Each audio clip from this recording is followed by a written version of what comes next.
এত পরিমাণে গরম পড়েছে, মনটা তাই আইসক্রিম করছিল।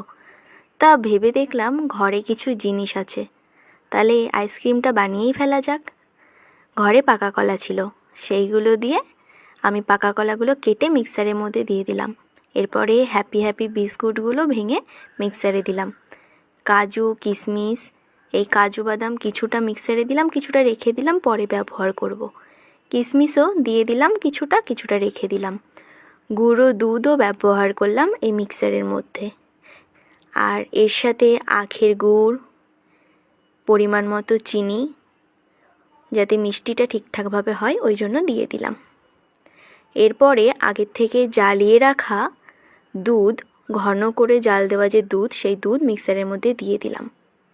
এরপরে দেখো কলা, গুড়, চিনি, দুধ, কাজু কিশমিশ সব কিছু একসাথে দিলাম এবং এর সাথে একটা ডেয়ারি মিল্কও ভেঙে দিয়ে দিলাম, যাতে চকলেট ফ্লেভারটা আসে।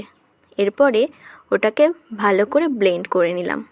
এরপরে ওই যে আগে যে কাজু কিশমিশগুলো রেখেছিলাম, কাজু কিশমিশগুলো কুচি করে কেটে ওই ব্লেন্ড করা মিক্সারের মধ্যে আমি দিয়ে দিলাম।